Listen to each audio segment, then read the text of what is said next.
Yesus, jalan sertanya setiap hari. Jalan serta Yesus selamanya. Selamat pagi adik-adik semua. Jumpa lagi di Sekolah Minggu Online Glorious Kids. Adik-adik, bagaimana kabarnya pagi ini? Sehat semua? Tetap semangat ya mengikuti ibadah online kita di Sekolah Minggu ini. Mari adik-adik, kakak ajak memuji Tuhan. Bapa, ku datang padamu.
Bapa kami yang ada di dalam kerajaan surga, pada pagi hari ini ya Tuhan, kami mengucap syukur dan terima kasih untuk segala kasih Tuhan, kebaikan Tuhan, penyertaan Tuhan dari sepanjang malam yang gelap hingga pagi ini kami boleh bersama-sama datang untuk berbakti memuji Tuhan dan mendengarkan firman-Mu. Tuhan, pimpin kebaktian ibadah online pada pagi hari ini kami serahkan ke dalam tangan kasih Tuhan. Tuhan yang memimpin kami, yang menyertai kami, yang memberkati kami sebagai anak-anak-Mu yang setia dalam beribadah pada pagi hari ini. Tuhan, inilah doa kami, inilah ucapan syukur kami. Di dalam nama Tuhan Yesus kami mulai kebaktian ini. Amin. Halo adik-adik, hari ini adalah hari yang bersuka cita kan? Yuk kita nyanyikan pujian Hati Senang.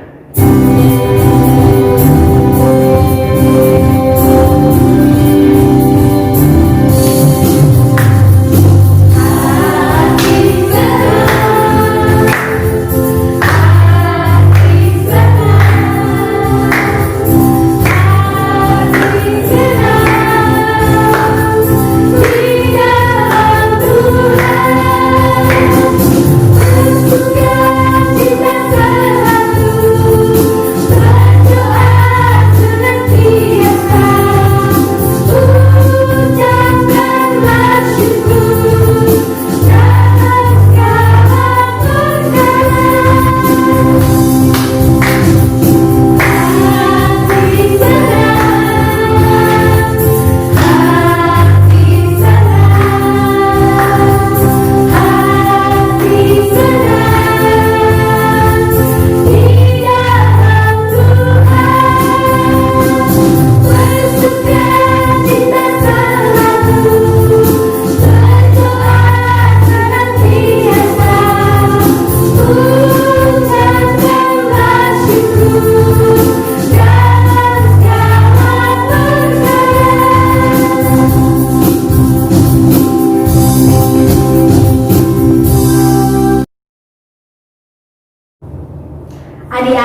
selalu ada buat kita.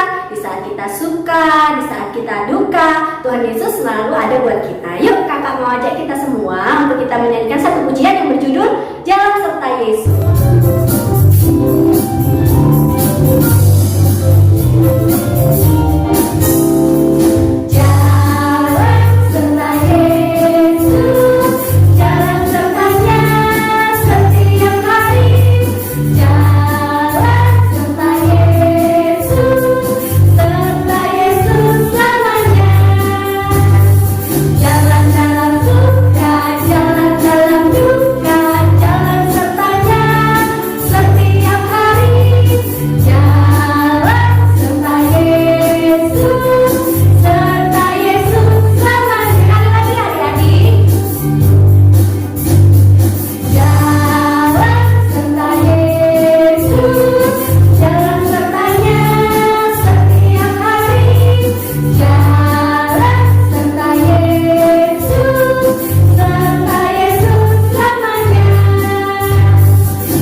Adik-adik, mari kita mempersiapkan hati kita untuk memberikan yang terbaik buat Tuhan.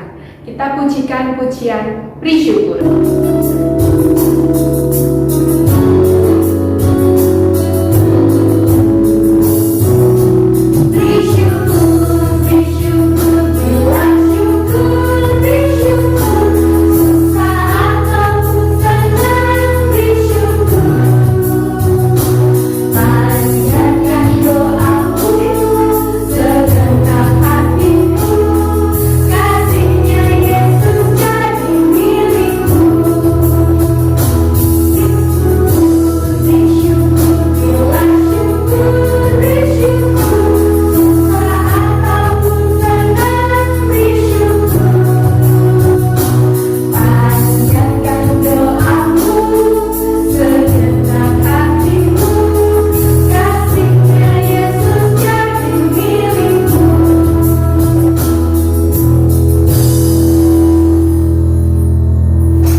Adik-adik, kakak ajak kita untuk berdoa.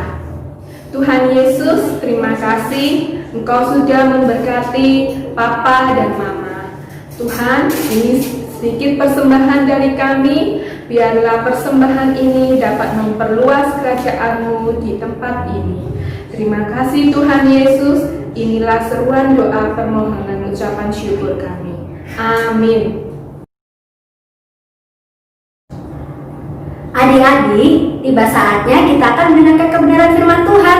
Yuk adik-adik duduk yang rapi, duduk yang manis. Kita mau sungguh-sungguh untuk mendengarkan firman Tuhan.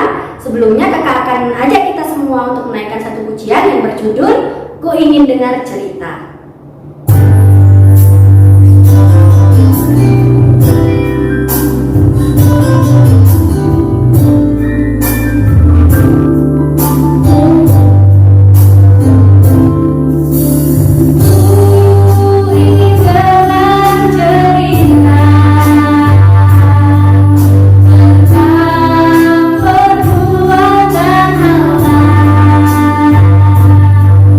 Biarkan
Selamat pagi pemirsa, bersama dengan saya Vinda Elisandi dalam berita Glorious Kids.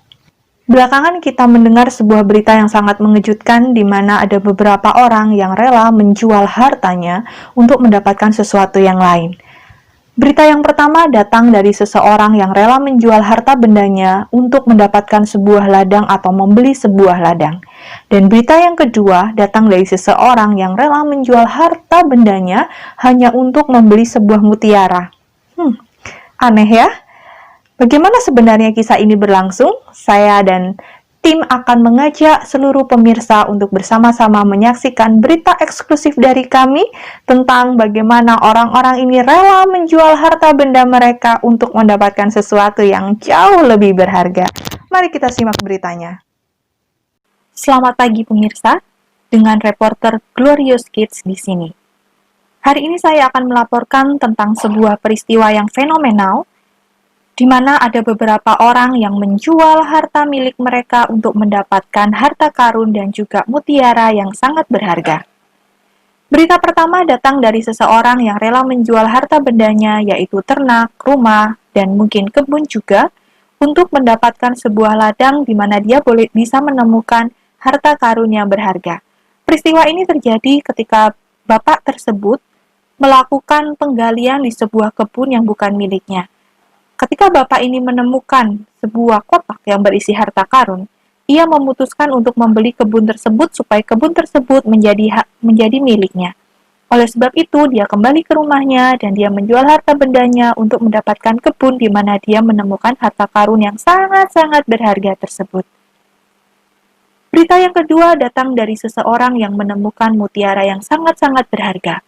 Mutiara itu memiliki kualitas dan juga harga yang sangat-sangat baik. Oleh sebab itu, bapak tersebut rela menjual harta benda yang ia miliki saat ini untuk membeli mutiara yang jauh lebih berharga dibandingkan dengan apa yang ia miliki saat ini. Ketika kami bertanya dengan kedua orang tersebut, mengapa mereka menjual harta benda mereka hanya untuk mendapatkan harta karun dan juga mutiara yang mereka beli tersebut? Jawabannya adalah karena harta karun dan mutiara yang mereka temukan itu memiliki harga yang jauh lebih tinggi dibandingkan dengan apa yang mereka miliki saat ini. Kembali ke studio, saya, reporter Glorious Kids, melaporkan. Baik, terima kasih untuk berita yang telah disampaikan oleh reporter kami Glorious Kids dari TKP. Demikianlah berita yang dapat kami sampaikan. Sampai bertemu lagi di berita-berita Glorious Kids selanjutnya. Halo, selamat bertemu lagi adik-adik dengan Kak Vinda di sini. Apa kabar kalian semua? Baik-baik aja kan? Nah, sebelum kita mendengarkan firman Tuhan lebih jauh, yuk sama-sama kita berdoa dulu ya. Mari kita satu di dalam doa. Bapa yang baik, kami mengucap syukur kepadamu untuk hari yang kau jadikan atas kami. Kami bersyukur karena kami masih diberi kesempatan untuk sekolah minggu, meskipun kami masih harus melakukannya di rumah kami masing-masing. Tuhan, tolong kami anak-anak-Mu, supaya mata hati kami terbuka mendengarkan firman-Mu, dan firman itu boleh bertumbuh di dalam hati dan pikiran kami. Ajar kami untuk kami boleh menilai segala sesuatu dengan baik, sehingga kami mempermuliakan nama-Mu. Terima kasih Tuhan yang baik, di dalam nama Tuhan Yesus Kristus kami berdoa dan kami mengucap syukur. Amin. Oke, ayo, siapa tadi yang sudah dengar berita yang kita dengar di depan? Ya, tadi beritanya tentang apa ya ngomong-ngomong? Tentang seseorang yang apa ya? Kak Vina nggak dengar nih, ayo ngomong yang keras. Tentang seseorang yang menemukan harta karun, lalu menjual kekayaannya untuk mendapatkan harta karun tersebut. Ya, betul. Yang kedua apa? Yang kedua adalah tentang seseorang yang menjual kekayaannya untuk mendapatkan mutiara yang sangat berharga. Nah, mutiara, ngomong-ngomong tentang mutiara yang kayak apa sih Kak Vinda? Ini adalah kalung mutiara. Kak Vinda punya kalung mutiara nih teman-teman. Ya, tapi kalau harta karun, Kak Vinda nggak punya harta karun ya. Kak Vinda nggak bisa tunjukin deh jadinya harta karunnya kayak gimana. Oke. Nah, hari ini Kak Vinda mau ngasih tahu teman-teman kalau tadi beritanya yang tadi kita dengar di depan itu, teman-teman, ternyata ada loh di dalam Alkitab. Ayo, siapa yang tahu ceritanya itu ada di dalam Alkitab bagian mana? Angkat tangan, angkat tangan. Ya, kita mau membaca firman Tuhan ini di dalam Alkitab kita, yaitu di dalam Matius pasal 13 ayat 44 sampai 46. Nah, bunyi firman Tuhannya gimana? Yuk, sama-sama kita simak ya. Matius pasal 13 ayat 44 sampai 46. Bunyi firman Tuhan demikian. Perumpamaan tentang harta terpendam dan mutiara yang berharga. Hal kerajaan surga itu seumpama harta yang terpendam di ladang, yang ditemukan orang, lalu dipendamkannya lagi. Oleh sebab sukacitanya, pergilah ia menjual seluruh miliknya, lalu membeli ladang itu. Ayat 45, demikian pula hal kerajaan surga itu seumpama seorang pedagang yang mencari mutiara yang indah. Setelah ditemukannya mutiara yang sangat berharga, ia pun pergi menjual seluruh miliknya, lalu membeli mutiara itu. Nah, adik-adik, kalau kita perhatikan firman Tuhan yang kita bacain hari ini tadi, kita melihat ada dua peristiwa yang diceritakan oleh Tuhan Yesus di dalam Alkitab. Yang pertama adalah perumpamaan tentang seseorang yang tanpa sengaja dia menemukan harta karun. Nah, kira-kira harta karun itu hartanya sedikit atau banyak? Nah, di kasus ini harta karunnya itu banyak, teman-teman. Jadi, pada waktu itu ada seseorang yang tanpa sengaja menemukan harta karun di sebuah ladang atau kebun ya. Bagi teman-teman yang nggak tahu ladang itu apa, ladang itu sama dengan kayak kebun gitu ya. Jadi kebun atau sawah lah ya. Jadi seseorang ini dia tanpa sengaja menemukan harta karun di dalam ladang yang sedang tempat di mana dia ada itu gitu. Nah, ketika dia menemukan harta karun itu, tiba-tiba langsung diambil nggak harta karunnya? Hah?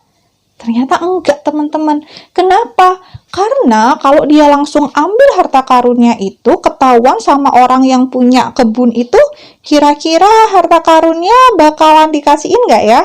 Kan kebunnya punyanya orang itu gitu, bukan punyanya si Bapak A ini ya kan? Nah, jadinya teman-teman tahu nggak apa yang dia lakukan? Si Bapak yang menemukan harta karun ini, dia segera pulang ke rumahnya dia jual harta-hartanya dia, misalnya rumahnya dia, atau mungkin dia punya ternak, dijual semuanya tuh. Buat apa? Buat membeli ladang atau kebun yang di dalamnya ada harta karun yang dia temukan tadi. Tanpa satu orang pun yang mengetahuinya, dia datang ke orang yang punya kebun tadi itu, dia bilang gini, Bapak, aku mau beli dong kebunnya Bapak gitu. Berapapun harganya aku mau bayar ya. Akhirnya apa yang dilakukan? Si Bapak yang punya tanah tadi itu bersedia menjual ladangnya, sehingga ladang itu bisa dibeli oleh Bapak yang menemukan harta karun ini, teman-teman. Nah, jadi ketika ladang itu sudah menjadi hak miliknya atau sudah menjadi miliknya si Bapak yang menemukan ladang, otomatis harta karun yang ada di dalamnya jadi punyanya si Bapak itu juga kan? Nah, ya, itu peristiwa yang pertama. Peristiwa yang kedua adalah ada seseorang yang memang dia suka mengumpulkan benda-benda yang berharga, termasuk batu-batu permata dan lain sebagainya. Suatu ketika dia mencari perhiasan yang punya nilai yang sangat berharga. Akhirnya dia menemukan sebuah mutiara. Firman Tuhan bilang si orang ini menemukan mutiara yang punya nilai yang sangat berharga. Berarti kalau sangat berharga tuh nilainya sangat mahal sekali, ya. Jadi si Bapak ini mau mencari sesuatu yang sangat berharga dan akhirnya dia menemukan, yaitu dia menemukan mutiara. Nah, ketika dia melihat mutiara ini, dia melihat bahwa mutiara ini tuh bagus banget. Harganya kalau dijual lagi pasti mahal banget. Jadi apa yang dilakukan oleh dia? Dia menjual hartanya yang lain untuk membeli mutiara yang jauh lebih berharga ini. Ya, teman-teman. Jadi kalau misalnya dia sudah punya uang untuk membeli mutiara ini, dia bisa nggak beli mutiara ini? Dia bisa beli mutiara ini. Dan kalau dijual lagi mutiara ini harganya pasti sangat-sangat mahal. Oleh sebab itu dia rela memberikan atau dia rela menjual hartanya yang lain seperti rumahnya, ternaknya mungkin, atau perhiasan-perhiasannya dia yang lain dia jual supaya dia bisa membeli mutiara yang mahal ini, mutiara yang berharga ini. Nah, adik-adik, kira-kira kenapa ya Tuhan Yesus ngasih tahu murid-muridnya tentang perumpamaan ini atau tentang cerita ini? Kira-kira kenapa ya? Nah, gini teman-teman. Tuhan Yesus itu mengajarkan kepada murid-muridnya dan juga kepada kita pada hari ini bahwa Tuhan Yesus dan juga kerajaan surga itu memiliki nilai yang jauh lebih berharga dibandingkan dengan harta-harta yang ada di dunia. Harta di dunia itu apa aja sih? Contohnya nih, hartanya teman-teman apa? Mainan, ya. Terus apa lagi? Mobil. Terus apa lagi? PlayStation. Terus handphone. Terus rumah. Nah, adik-adik, kira-kira kalau kita punya handphone, punya rumah, punya mobil, punya apa lagi ya? Punya pesawat terbang, punya punya mainan yang banyak. Kira-kira kalau misalnya kita mati, mainannya dibawa nggak? Enggak kan? Kalau misalnya kita mati, mobilnya dibawa nggak? Enggak kan? Nah, berarti kalau di dunia ini kita cuma kerjaannya nyari mainan terus, cari duit terus, cari mobil terus, cari rumah. Kira-kira kalau kita mati dibawa nggak ya? Enggak kan?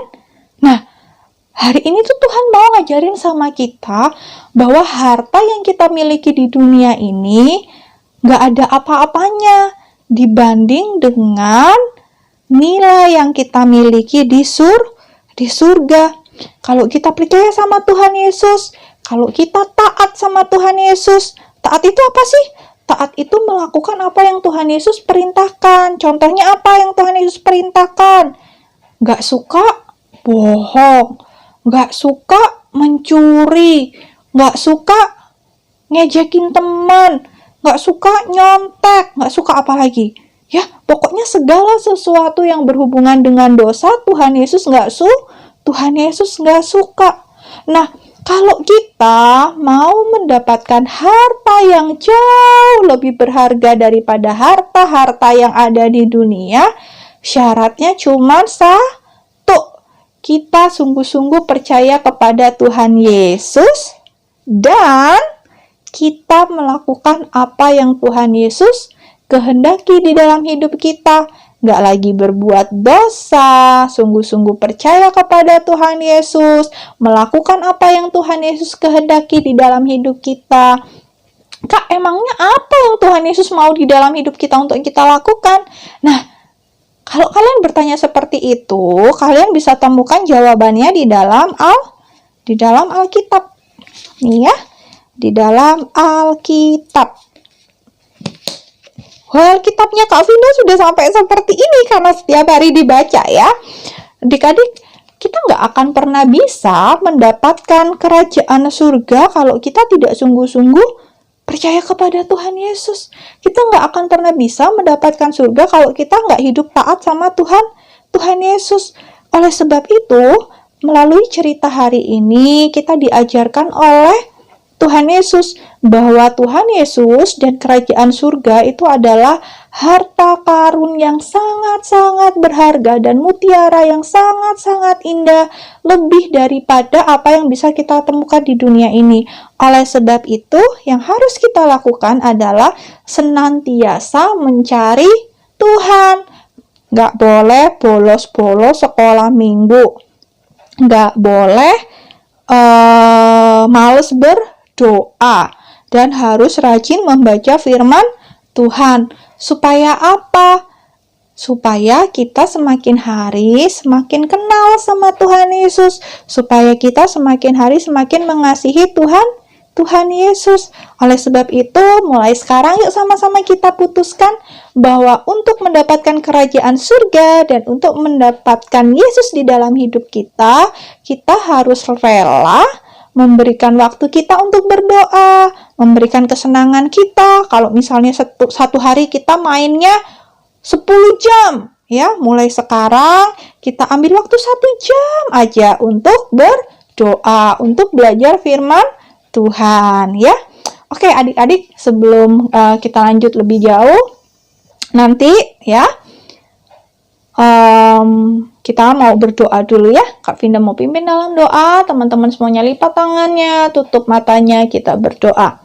Kami bersyukur kepadamu Bapa, kami boleh diingatkan kembali bahwa ada harta yang jauh lebih berharga daripada mainan kami, daripada rumah kami, daripada mobil kami, yaitu Tuhan Yesus dan kerajaan surga. Tuhan, tolong kami supaya di dalam hidup ini kami senantiasa mengasihi Engkau, kami senantiasa melakukan yang terbaik untuk kemuliaan nama Tuhan. Firman-Mu yang kami dengar hari ini akan terus ada di dalam hati kami, dan firman ini akan boleh bertumbuh. Roh Kudus menolong kami supaya kami senantiasa mau melakukan yang baik meskipun harus mengorbankan kesenangan diri kami sendiri. Terima kasih Tuhan, terpujilah nama-Mu. Di dalam nama Tuhan Yesus Kristus kami berdoa dan mengucap syukur. Amin. Oke, terima kasih teman-teman sudah mendengarkan firman Tuhan hari ini. Jangan lupa ya ayat hafalannya, oke? Nah, kita tadi sudah mendengarkan firman Tuhan, kita sudah berdoa, kita sudah menyanyi, dan saatnya sekarang ayat hafalan. Oke, ayat hafalan kita pada minggu ini terambil dari Matius pasal 6 ayat 33, ya. Tetapi carilah dahulu kerajaan Allah dan kebenarannya, maka semuanya itu akan ditambahkan kepadamu. Nah, untuk adik-adik kelas kecil, ayat hafalannya cuma ayat 33 ayat, tetapi carilah dahulu kerajaan Allah. Sedangkan untuk adik-adik kelas tengah dan kelas besar, full semuanya, mau A, B, C ya, semuanya, pokoknya ayat 33 semuanya. Tetapi carilah dahulu kerajaan Allah dan kebenarannya, maka semuanya itu akan ditambahkan kepadamu. Oke? Itu ayat hafalan kita minggu ini. Sampai bertemu di minggu selanjutnya teman-teman. Tuhan memberkati. Dadah. Alvin akan membacakan Lukas pasal 8 ayat 1b. Bunyinya mereka harus berdoa, tidak jemu-jemu dan Membacakan ayat hafalan Lukas pasal 11 ayat 13 bunyinya, jadi jika kamu yang jahat akan memberi pemberian kepada anak-anakmu, apalagi Bapamu yang di sorga yang memberikan Roh Kudus kepada mereka yang memintanya. 11 ayat 13. Jadi jika kamu yang jahat tahu memberi pemberian yang baik kepada anak-anakmu, apalagi Bapa di surga, Ia akan memberikan Roh Kudus kepada ia yang meminta kepadanya. Adik-adik, kita akan mengakhiri sekolah minggu kita. Kita pujikan Bapa, terima kasih. Terima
kasih Tuhan, kalau Tuhan sudah boleh menyertai ibadah kami pada pagi hari ini.